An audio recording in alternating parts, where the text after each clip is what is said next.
Today's video is brought to you by Ren, but more on that in a moment. Treasures! Dramatic introductions! These fucking things, the treasures, not the intros, are everywhere within modern Magic. Back in my day, we had to walk uphill both ways just to make a colourless man off a Mind Stone. And nowadays you can't fart without following through and finding a treasure in your stool. You know what, whenever I hear anyone describe anything as like changing in some way and they mention nowadays, I instantly switch off because I think they're a fucking idiot. Oh, you just can't make a racially insensitive joke nowadays. No, Trevor, you fucking can't. I can hear it now. Why did he have to get political in the intro? But all jokes aside, cards with multiple keywords at common making treasures would have been once upon a time a rare, but now serve to be tentpole commons that prop up 3-color archetypes in limited. And treasure production only gets madder the higher in rarity you go. Social media has been a buzz. Does Magic have a treasure problem? I'm Vince, also known as PleasantKenobi on the internet, and today I shall be your guide. In this video, I'm going to talk all about this. Treasures, the sanctity of the color pie, is Commander just a load of fucking bollocks? So let's answer the question, does Magic have a treasure problem? But first, it is absolutely no secret that the world is on fire right now. Not literally, but almost. Climate change, the climate crisis is real. And whilst I don't believe we should be guilt-tripping one another and that wider systemic, cultural and political changes are needed, I do think that we can come together as a collective to help solve issues. This is the ad read, but stick around, you bastards. It's important. This week's sponsor is Ren, a carbon footprint offset subscription service. You take a questionnaire about your lifestyle that helps you to understand just how much of a carbon footprint you have and that you are leaving behind. Mine is not good. I fly a lot for events and for work, and compared to the average Brit, that does play on my mind a little. Ren offers you the ability to pay as little or as much as you want to offset your carbon footprint, and for that reason, I'm putting my money where my mouth is. I probably can't keep this up every month and will lessen it in the future, but it makes me feel more comfortable to be doing something. And what is that something, you might ask? Well, it's not just guilting you into recycling more. Look, I'm going to be very, very real with you right now. The idea that it's all on personal responsibility is a manufactured piece of propaganda by oil companies to put the onus on us and not on them. Ren didn't tell me to say that, but I want to say that because I feel strongly about this. I want to make sure that people are aware of this. But this fact doesn't remove the personal responsibility that we all have to fix what is going on. I don't believe it should be a pressure to obsessively recycle, although recycling is obviously good before you tell me in the comment section about that. Ren's goal is to take the money you put in and put it towards a wide variety of green initiatives, from funding policy and activist groups like Clean Air Task Force to developing and pushing for the use of biochar in agriculture. These are wide-ranging changes and causes that if we get behind them collectively can make a difference. You can start to offset your own carbon footprint today on Ren with a link in the description below. The first 100 people to sign up all have an extra 10 trees planted in their name. It helps to support the channel and it helps to support a cause we should all care about. And now back to Magic. Let's start with a bit of an anatomy lesson, a bit of a history lesson, and the history lesson will show us the trajectory with the road we're on. This is a treasure token. It is a variation on the old gold token made by a handful of cards back in the day. Treasure became an evergreen mechanic due to the fact that it needs to tap in order to be spent. This stops treasures from double tapping for mana and for improvisation with cards with improvise, but it also means that them entering tapped can be a downside used to balance cards. As of New Capenna being spoiled, there are 142 cards in Magic the Gathering that produce treasures in some way. Originally introduced as part of the central pirate theme in Ixalan, which meant that they appeared almost exclusively in the colours of the pirates. That is Grixis or Maestro to you Numas and Zoomers. Numas? I don't know what that word is. You newbies and Zoomers.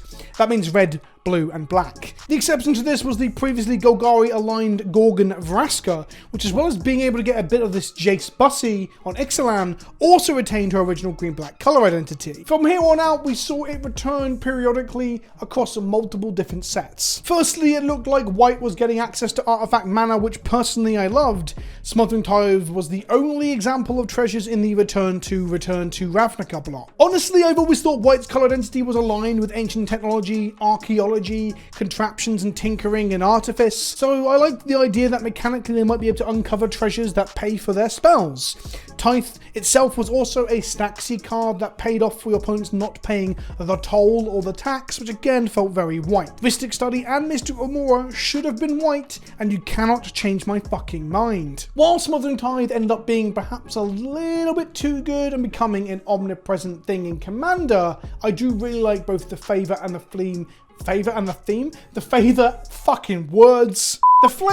theme of the card. We saw some more pirates and then some dragons popping up that generated treasures in core sets, Jumpstart, and Commander products. Dockside Extortionist landed to add yet more treasures to Commander games. I think the sheer power level of these two cards combined, both Smothering Tithe and Dockside Extortionist, means that treasures just show up a lot. They were both instant status as super staples in the format, and basically that builds that narrative, right, of fuck. Why is there so much treasure floating about? As time goes on, we have more pirates, more dragons, all landing with treasures attached to them. The next Commander product in Commander Legends brought us Hullbreacher. This came to complete the Holy Trifecta alongside the other two power super staples to complete the Holy Trinity of fucking hell, Governor. Do you have a license for those treasures? We then see dwarves gain access to treasures in Kaldheim next, with Magda bridging the gap between dwarves and dragons and the love of all things shiny. Goldspan Dragon then became a mainstay of Standard, making our first treasure-related card as a competitive staple. That said, the treasure wasn't what made it powerful on its own, although it was definitely the treasure production plus everything else that made a wider package that was incredibly efficient for what it did. It was so good, in fact, that it ended up getting changed in Alchemy. But let's not talk about Alchemy lest I start to vomit blood. Fuck Alchemy. At this point, treasures are predominantly found on red cards, and I like that. This is only further cemented as Strixhaven rolls around, and alongside its Commander decks, it places treasures firmly in the red-blue Prismari schoolhouse. The only outlier in this set is Fane the Broker, a card that no one actually remembers, and I don't recall ever seeing before researching for this video. Of note, at this point, the Prismari Command and Magma Opus are two cards that became staples in Historic. The Indomitable Creativity deck used them to not only ramp from time to time, but use the treasure mode as something to target with Indomitable Creativity to make a big fuck off fatty. Next in the illustrious history of, everyone gets a mana. You get a mana, you get a mana, you get a mana, you get a mana, was Modern Horizons 2. So Power Crept? Fuck, you must have heard of Modern Horizons 2 at this point, unless you're a Numa, as I called you earlier. That's a Numi and Azuma combined. I didn't say I was funny, other people say that. Only 9 cards from Modern Horizons 2 made treasures, but a few of them are important in our tale.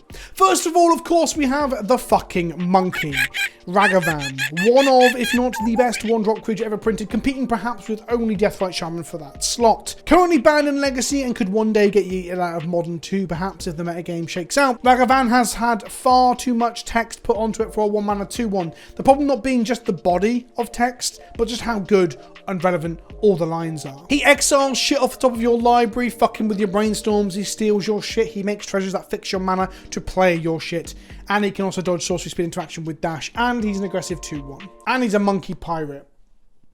Cool. The treasures produced for basically no downside. If anything, it's just upside upon upside. This card's so fucking stupid. They were very good in Legacy. Some decks want to mess with your mana through Wasteland, Rishadan Port, or Blood Moon. Having a turn 1 play that accrues card advantage attacks well for a 1-drop and also allows you to get out from under any of these land attack strategies was too fucking much. That said, there were other cards that probably could have been banned instead. Besides the monkey though, we saw our first ever green cards producing treasures.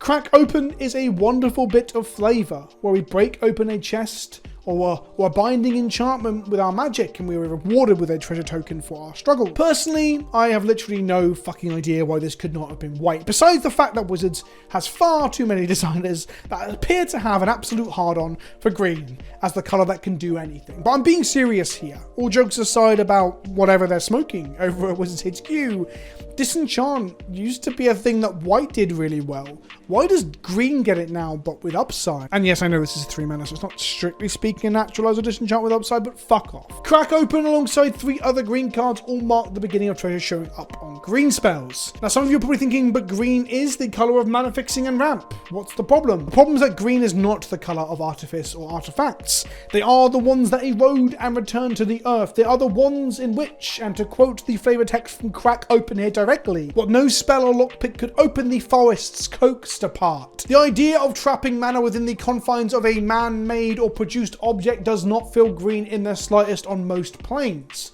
So it's fucking weird that green is getting more and more of it. Next up, Dungeons and Dragons, Adventures in the Forgotten Realms, a set where treasure featured heavily again and works as a strong thematic through line. D&D is all about the treasure hunt and the gear.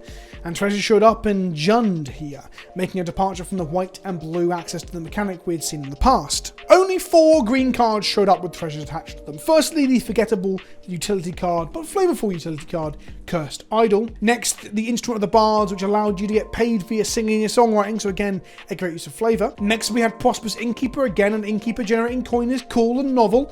I just wish we would stop printing so many of these utility soul wardens. Innkeeper is one of the most playable uncommons from the set, showing up in Heliod combo decks in Historic, for instance. And lastly, we had another flavor win, a dragon that hoarded treasures, but it was green. Dragons do love a good bit of treasure, don't we all, really? We know that from The Hobbit and from D&D, and even from the Internal Logic of Magic, where we've seen dragons with treasure in the past at this point.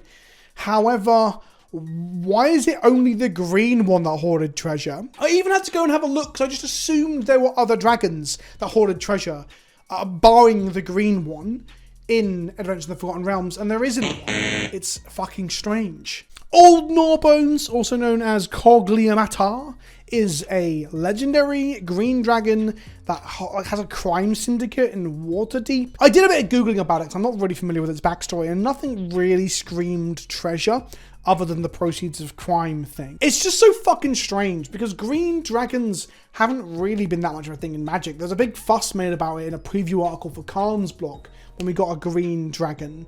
This is not that common, because green fatties don't tend to get flying, that form of evasion, they don't get trampled instead. But here we have a green dragon, which are meant to corrupt people and also have a poison breath weapon, and nothing about this suggests that. It just collects treasures. You can't convince me otherwise that this was not a different design for a different dragon, a different color, and then all of them end up filling out other plot points or design areas, and then this design just got left over and got slapped on green very late in the design process. I just don't really fucking understand how Old Gnawbone is even green. I know it makes mana, but dragons can make mana and leave it in your mana pool.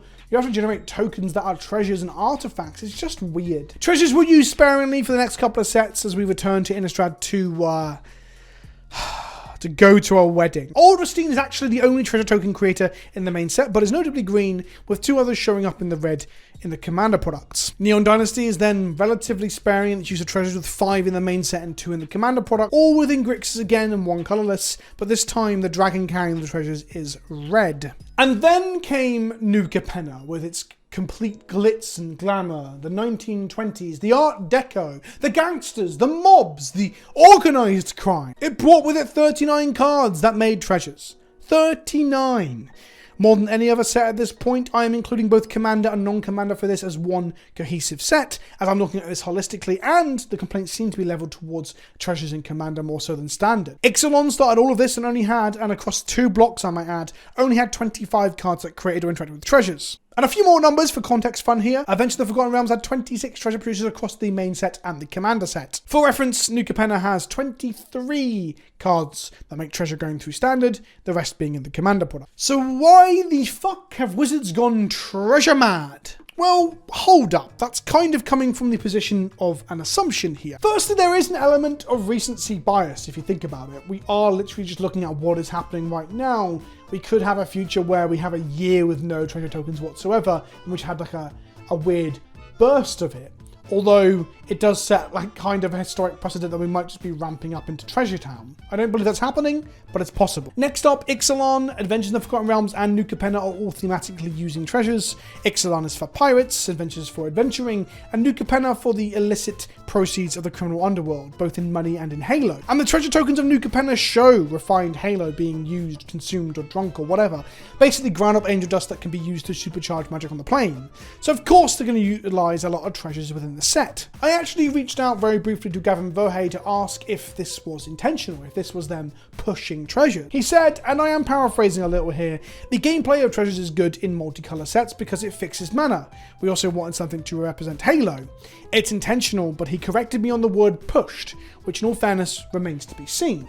He also observed that it ended up being in the red-green sub-theme for the set, much like it was in red-black for Adventures of the Forgotten Realms. So we do have an abundance of treasure makers showing up, and it was a conscious decision. Just bear in mind that even if it's conscious doesn't mean it's a good thing. I'm going to come to that more in a second, but I just want to point out where the treasures end up in terms of colours. Blue gets a grand total of 2, how the mighty have fallen. 2 treasure makers, one of which makes treasures for your opponent when you encounter their spell. White gets 6 of these, including the best one of the set potentially in Life Assurance.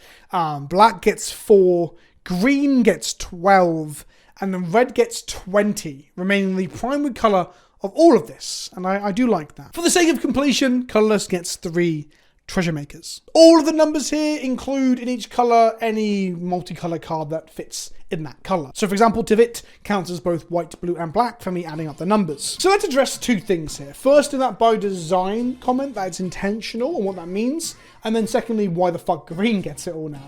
Firstly, in saying it's by design and me getting it backed up by a statement from the designers, it does insinuate that that makes it okay.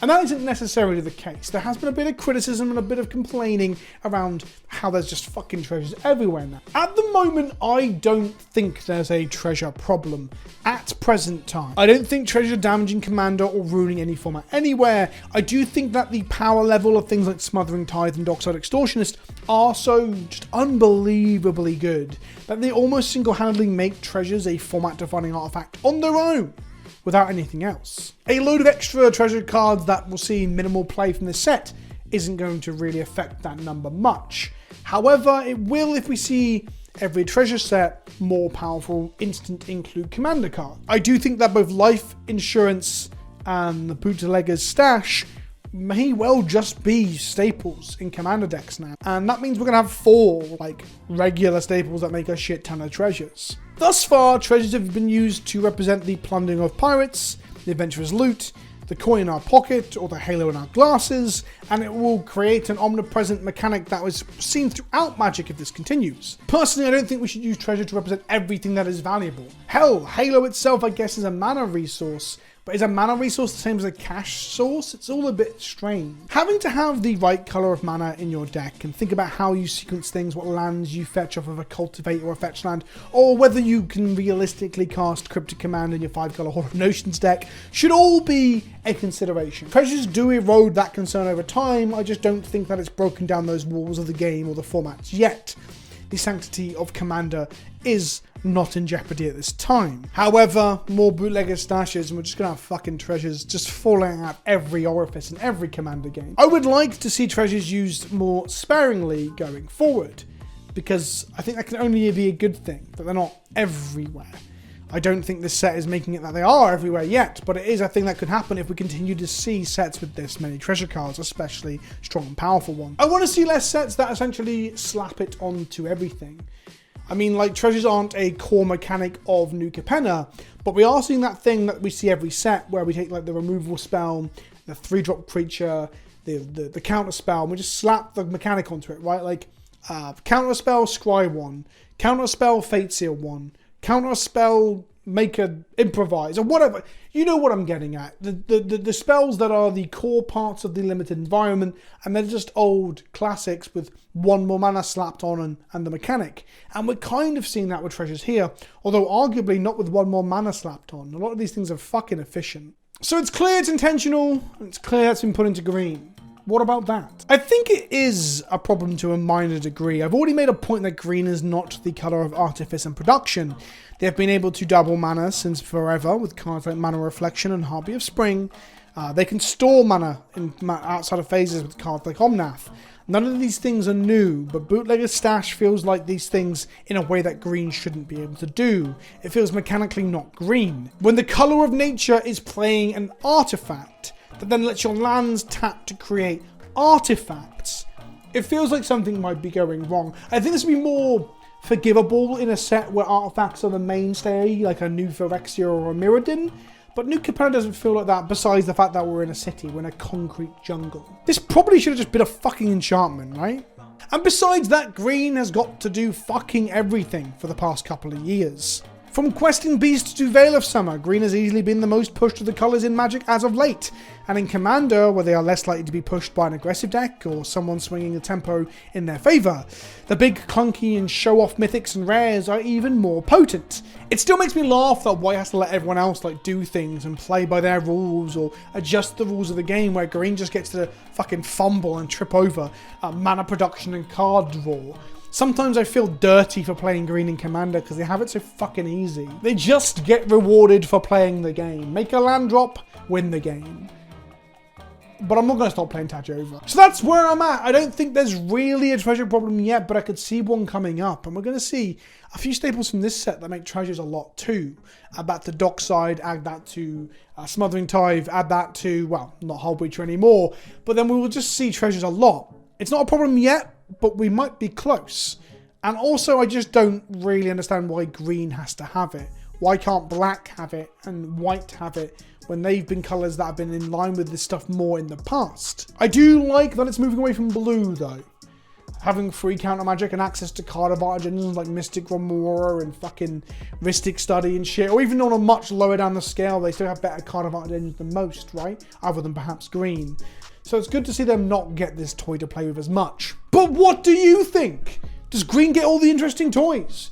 Do you think that there has been too much treasure? Do you think that it does weaken the sanctity of the game? If so, let me know in the comment section below. Thank you to Ren for sponsoring this video. And if you want to see more about Commander, how about you watch this video where we talk about whether or not you should actually get good to play at your local Commander night. Thanks for watching. I'll see you all soon. Ta-ta for now.